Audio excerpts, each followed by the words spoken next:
దేశ క్షేమం కోసం ఒక దేశ పౌరుడిగా నా అభిప్రాయాల్ని, నా పరిశీలనల్ని ప్రజల గొంతు ప్రజల యొక్క నాడిని అంచనా వేసుకుంటూ, బాధలను చూస్తూ ప్రజాస్వామ్యం బాగుండాలి, రాజ్యాంగం బాగుండాలి, పౌర హక్కులు నిలబడాలి, ఓవరాల్‌గా భారతదేశం శాంతంగా ఉండాలి, ఆరోగ్యంగా ఉండాలి, ఆనందంగా ఉండాలి, మనకున్న ఒకప్పటి వైభవం మన దేశానికి రావాలి అనేది మీ యొక్క ఒక పౌరుడిగా, ఒక చదువుకున్న వ్యక్తిగా, ఒక కుటుంబ నేపథ్యం వచ్చినగా మీ ఆలోచన, మీ ఆశయాలు, మీ సంకల్పాలు. రేపు వేరే మీరు మీరు ఆశించినట్టుగా కావచ్చు, అంచనా వేస్తున్నట్టుగా కావచ్చు, రేపు ఈ ప్రభుత్వం దిగిపోయి ఇంకో ప్రభుత్వం వచ్చిందనుకోండి, ఆ ప్రభుత్వంలో ఇవన్నీ జరగలేదనుకోండి, అప్పుడు ఇదే గొంతు వినిపిస్తారా మీరు? తప్పకుండా. తప్పకుండా శర్మ గారు. మీరు అందులో ఈ సుమాంతమైనా కూడా సందేహం పెట్టుకోకండి. ఎవరైనా కూడా ఇంకోటి కూడా చెప్పాను మీకు. ఇది ఆ ప్రభుత్వానికి, ఆ పార్టీకి, ఈ పార్టీకి జరుగుతుంది కాదు ఇది. ఈ పార్టీ పోయి ఆ పార్టీ రావాలని కోరుకునేటువంటి వాడిని కాదు. ఇది ఎవరైనా కూడా ఇది భారత ప్రజాస్వామ్యానికి, భారత ప్రజానీకానికి హితైషులుగా చెప్పేటువంటి మాట. అంటే బీజేపీ ప్రభుత్వం పోవాలి, ఎన్డీఏ ప్రభుత్వం పోవాలనేది నా ఉద్దేశం కాదు, ఈ దేశం బాగుండాలనేదే నా ఉద్దేశం అంటారు. అంతే కదండి. అలాగే కాంగ్రెస్ రావాలి అనేది కూడా నా ఉద్దేశం కాదు, ఇండియా రావాలనేది నా ఉద్దేశం. ఈ దేశం బాగుండాలి, ఎవరైనా ఉండని అధికారంలో. పార్టీ అసలు రాజకీయం అంటే రెండు పార్టీల మధ్య, రెండు నాయకుల మధ్య, రెండు కూటముల మధ్య పడుతున్నటువంటి తగాదా, ఘర్షణ, వాళ్ళిద్దరు పడుతున్నట్టు కుస్తీ కింద చూడక్కర్లేదండి మనం. రాజకీయం అంటే అంతకు మించి ఉంది.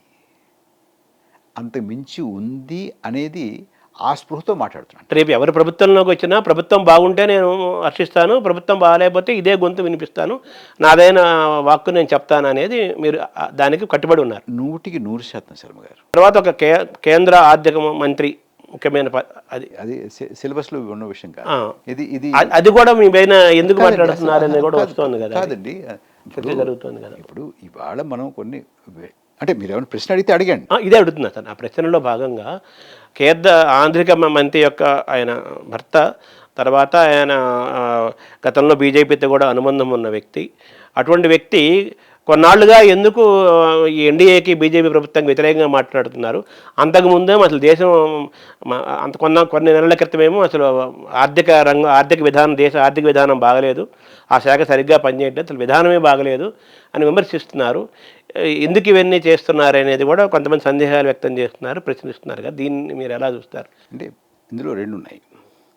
వ్యక్తిగతమైనటువంటి వాటికి సమాధానాలు ఆ చర్చలోకి వెళ్ళాల్సిన అవసరం లేదు. అవును. ఓకే, ఇప్పుడు మీ ఆవిడ ఏం చేస్తారు, లేదా వాళ్ళ ఆవిడ ఏం చేస్తారు, ఇది కాదు కదా మనకు సంబంధించినటువంటిది. మీరు మీ ఆవిడ పంపిస్తే వచ్చారా ఇక్కడికి? కాదు కదా. మీ ఆవిడతో చెప్పొచ్చారా ఇక్కడికి? ఆవిడతో నన్ను ఏమడుతో చెప్పొచ్చారా? అది కాదు కదా. అలాంటి ప్రశ్నలు అసలు. కానీ నేను ఇందాక కూడా చెప్పాను మనం మాట్లాడుకుంటున్నప్పుడు, అటల్ బిహారీ గారి నాయకత్వంలోనండి, వాజ్పేయి గారి నాయకత్వంలో భారతీయ జనతా పార్టీ తీసుకున్నటువంటి నిర్ణయాలు, వెళ్ళినటువంటి తీరు ఇవాళ జరుగుతుంది. దాని గురించి రెండింటి గురించి కొంచెం మనం కాస్త పోల్చి చూసుకుందాం. Article 370, uniform civil code, Ayodhya, ఈ మూడు కూడా పక్కన పెట్టి ఆయన ముందుకు వచ్చారు. అప్పుడు పార్టీ వచ్చింది. అప్పుడు జార్జ్ ఫెర్నాండెస్తో సహా చాలామంది ఆ పార్టీకి, ఆ నాయకత్వానికి మద్దతు ఇచ్చారు. మాలాంటి వాళ్ళు చాలా. అక్కడి నుంచి మళ్ళీ అది పట్టాలు తప్పినప్పుడు చాలామంది అబ్బాయి ఇది లాభం లేదనుకున్నారు. ఓకే, అదొకటి. రెండోది, ఇవాళ శర్మ గారు మీరు మేనిఫెస్టో అంటారు, సంకల్పపత్రం, ఘోషణాపత్రం ఏదో అంటుంటారు హిందీలో భారతీయ జనతా పార్టీ వాళ్ళు. ఆ మేనిఫెస్టో పేరు మోడీ గ్యారంటీ. అవునా, మోదీ గ్యారంటీ పేరునే అది ప్రచారం అవుతుంది. పార్టీకి సంబంధం లేదా? ఎన్డీఏకి సంబంధం లేదా? బీజేపీకి సంబంధం లేదా? ఇది మోడీ గ్యారంటీయా? ఇలా ఉంటుందా? ఎప్పుడైనా ఉందా బీజేపీ కానీ, ఏ పార్టీ కానీ ఏమైనా ఉంటుందా? ఒకటి. రెండోది, ఏ పార్టీ ఉన్నా కూడా ఇది తప్పు కదా ఇది. రెండోది, 73 పేజీల ఈ మోడీ గ్యారంటీ దస్తావేజులో 50 వరకు మోడీ గారి ఫోటోలండి. ఇది ఎక్కడ న్యాయం అండి? ఇది ఎక్కడ గొడవ అండి? ఇదేమిటండి ఇది? అంటే ఇది కూటమికి సంబంధం లేదు, పార్టీకి కూడా సంబంధం లేదు. ఇది నాది, నా వల్లే పార్టీ, నా వల్లే కూటమి, నా వల్లే సంఘం, నా వల్లే మంత్రి, నా వల్లే ప్రభుత్వం. ఇదేమి చోద్యం అండి? ఇది ఎవరికైనా సమ్మతమేనా? నేను ఒకసారి అడుగుతున్నాను. అదే. మీరు మీరు మీరు మీరు ఆ మధ్య చూస్తున్నాం మనం.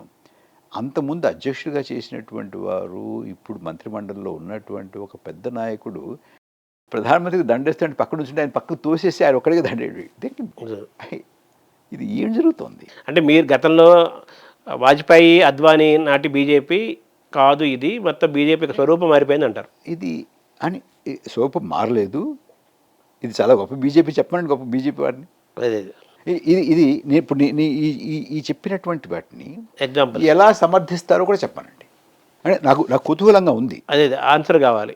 కుతూహలంగా ఉంది. అంటే అదే ఈ విషయంలో భారతీయ జనతా పార్టీ అనే మాట లేకుండా, ఎన్డీఏ అనే మాట లేకుండా, మోడీ గ్యారంటీ అనేటువంటి దాంతో ఒక దస్తావేజును విడుదల చేయడం. అంటే బీజేపీ గ్యారంటీ, ఎన్డీఏ గ్యారంటీ అనే పదం వాడకుండా మోడీ గ్యారంటీ అంటే పూర్తిగా అక్కడ వ్యక్తి పూజ, వ్యక్తి స్వామ్యం నడుస్తోంది, కానీ అక్కడ పార్టీ కానీ ఒక ప్రజాస్వామ్యంగా లేదు. అది అటువంటిదే అని ఎవరైనా వాదించి నాకు నచ్చచెప్పనండి. అంటే వాళ్ళు అనే వాదన ఏంటంటే మోదీని ఒక బలమైన నాయకుడిగా దేశమంతా ఆయన్ని భావిస్తున్నారు, పూజిస్తున్నారు, ఆయన పట్ల చాలా విశ్వాసంగా ఉన్నారు.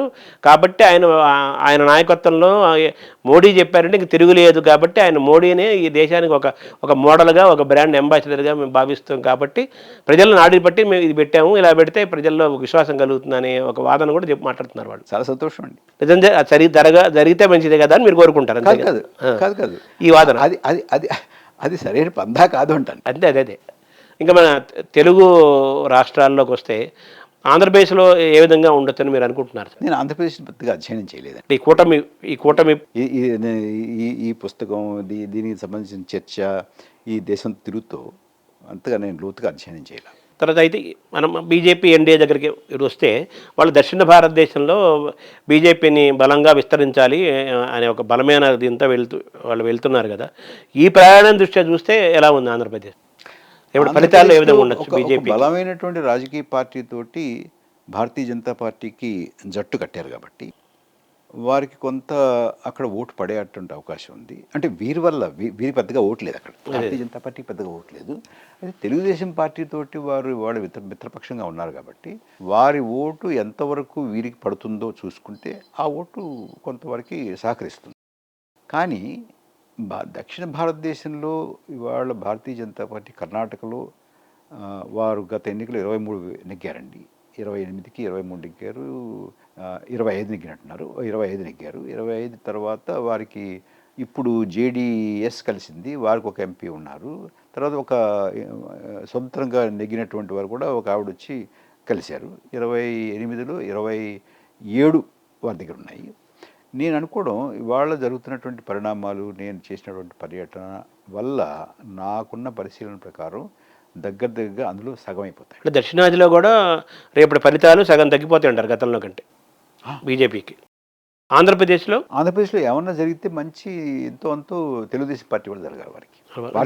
వారికంటూ వారికి శక్తి లేదు కదా. అదే ఇండివిజువల్ లేదు బీజేపీకి. అంటే రేపు ఆంధ్రప్రదేశ్లో ఎవరు అధికారం వస్తున్నారని నేను చెప్పాను కదా. నేను పెద్దగా దాని జోలికి మీరు పరిశీలించట్లేదు. అధ్యయనం చేయలేదండి. అధ్యయనం చేయకుండా ఏదో మాట్లాడడం అనేది. అవును, నేను అధ్యయనం చేశాను కాబట్టి దేశం మొత్తం మీద ఈ మాట చెప్పగలిగాను. లోక్సభ ఎన్నికల ప్రకారం దానికి మీరు 2 సార్లు అడిగారు నన్ను, మీరు విశ్వాసం ఉందా అని. విశ్వాసం ఉందని చెప్పాను, ఎందుకంటే నేను పరిశీలన చేశాను కాబట్టి. నేను కూడా ఆంధ్రప్రదేశ్లో తిరుగుంటే మీకు చెప్పేవాడిని. అది మీ అధ్యయనం నుంచి, మీ పరిశీలన నుంచి చెప్పావు. ఇక్కడ ఇండియా గురించి ఏం చెబుతున్నారు, దేశం గురించి ఏం చెబుతున్నారో ఆంధ్రప్రదేశ్ గురించి కూడా అదే చెప్పేవాళ్ళు. మనకు ప్రథమైన మీ పరిశీలనలో మనకున్న ప్రధానమంత్రిగా ఉండగలిగిన బలమైన వ్యక్తులు మీ దృష్టిలో ఎవరు ఉన్నారు? ఏమంటే ప్రధానమంత్రిగా ఎవరు ఉండాలని మీరు ఉండొచ్చు కదా. శర్మ గారు ఉంటారు. ఎనీ సిటిజన్ కెన్ బికమ్ మీ prime minister because of our democracy. మీ నాన్నగారు పరకాల శేషావతారం గారు, ఆయన పూర్తిగా కాంగ్రెస్ వాది, స్వాతంత్ర సమరయోధుడు. పివి గారు వాళ్ళందరూ సన్నిహితంగా తిరిగినవారు. మీరు ఆ బ్లడ్ గ్రూప్ నుంచి, ఆ జీన్స్ నుంచి వచ్చిన వాళ్ళు. తర్వాత కొంతకాలం బీజేపీతో కూడా ప్రయాణం చేశారు. తర్వాత చంద్రబాబు ప్రభుత్వానికి మీరు సలహాదారుడిగా ఒక పక్షిగా ఒక విభాగానికి ఉన్నారు కదా. మొత్తం ఈ ప్రయాణంలో మీరు మీకు అనిపించిన అనుభవం ఏంటి సార్? మీకు ఏమనిపిస్తుంది? మీ ప్రయాణం మీకు సరైన ప్రయాణం చేశానా? ప్రజారాజ్యం మధ్యలో ఇన్ని జరిగినాయి కదా.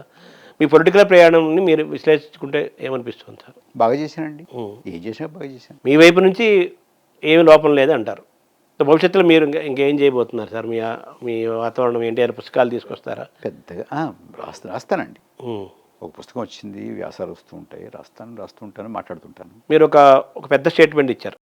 మళ్ళీ NDA government, BJP government, Modi government అధికారంలోకి వస్తే ఇంకా భవిష్యత్తులో ఎన్నికలే ఉండవన్నారు. అంత పెద్ద మాట వాడారు కదా, అది ఎందుకన్నారు మీ అంచనా? నేనేం చెప్పానంటేనండి, నిష్పక్షపాతంగా ఎన్నికలు జరగవిక మనం ఇప్పుడు చూస్తున్నటువంటి మొన్నటి వరకు మనకి అనుభవంలో ఉన్నటువంటి ఎన్నికలు అయితే ఉండవు మనకి అన్నాను. అంటే రష్యాలో జరుగుతున్న ఎన్నికలు, ఉత్తర కొరియాలో జరుగుతున్న ఎన్నికలు, చైనాలో కూడా ఎన్నికలు జరుగుతాయి, అలాంటి ఎన్నికలు జరుగుతుంటాయి. కానీ నిష్పక్షపాతంగా ప్రజలు స్వేచ్ఛగా వెళ్ళి ఓటు వేసి వారికి కావలసినటువంటి ప్రతినిధుల్ని, ప్రభుత్వాన్ని ఎన్నుకోగలిగేటటువంటి ఎన్నికలు అయితే జరగవు అనేటువంటి మాట చెప్పానండి.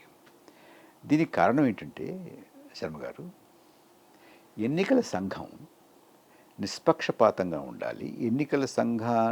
ఎన్నికల కమిషనర్లను నియమించేటువంటి వ్యవస్థ, అందులో ప్రభుత్వము, ప్రతిపక్షము, సుప్రీంకోర్టు 3 ఉండేవి.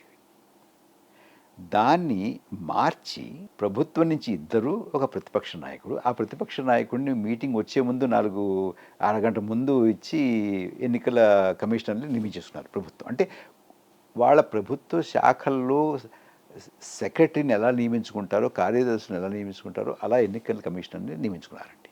ఇది వాళ్ళు ఆ నియమించబడినటువంటి వాళ్ళు నిష్పక్షపాతంగా చెయ్యరు అని వాళ్ళ వెంటనే చెప్పడం కాదు, కానీ నిష్పక్షపాతంగా చెయ్యకపోవడానికి భూమిక అయితే ఉంది అక్కడ.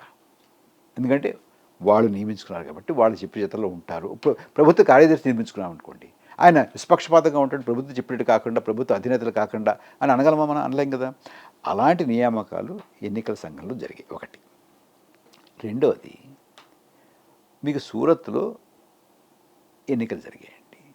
ఎన్నికలు ఎవరిని నామినేషన్ వేయనివ్వలేదు. వేసినటువంటి నామినేషన్ ఏమో క్యాన్సిల్ చేసేసారు.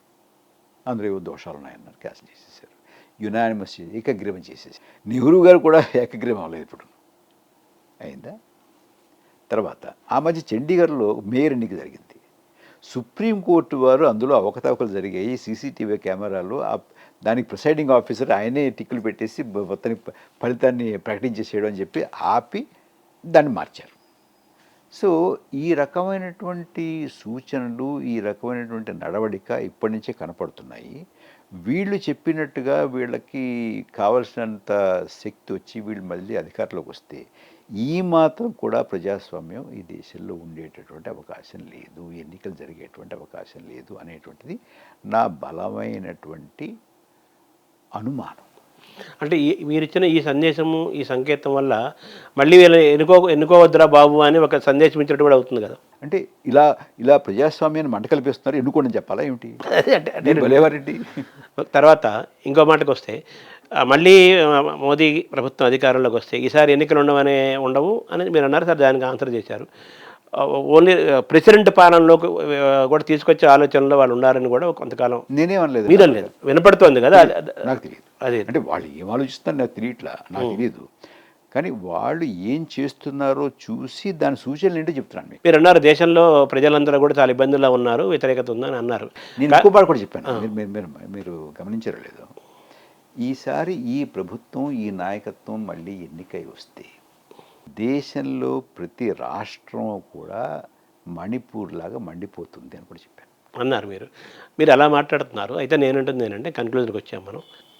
దేశంలో ఇన్ని రాష్ట్రాల్లో జరిగిన అసెంబ్లీ ఎన్నికల్లో చాలా చోట్ల బీజేపీ లోక్సభ ఎన్నికలు మాట్లాడుకున్నాం ఇప్పటిదాకా. దేశంలోని అనేక రాష్ట్రాల్లో జరిగిన అసెంబ్లీ ఎన్నికల్లో బీజేపీ కూటమి, బీజేపీయే అధికారంలోకి వచ్చి ఎక్కువ రాష్ట్రాలు బీజేపీ ఏలుబడిలోనే ఉన్నాయి కదా.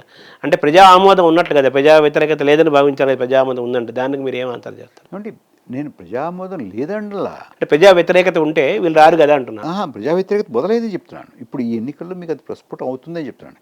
ఇంతకుముందు ప్రజా వ్యతిరేకత ఉన్నా కూడా వాళ్ళు నెగ్గేశారు అని చెప్పట్లా.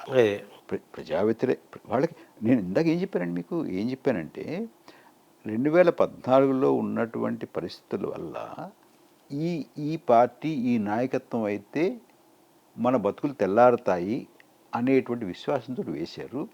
ఇవాళ అలా జరగలేదు అనేటటువంటి అసంతృప్తి నాతో ఉన్నారు అని చెప్పారు, అంతేగాని అవును.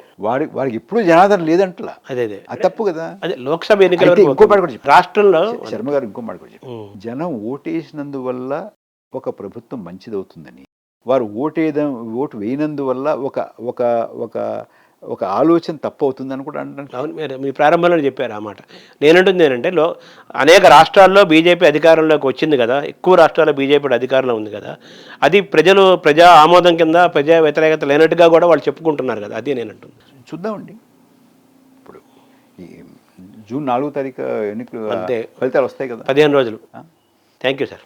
థ్యాంక్స్ అండి, నమస్కారం.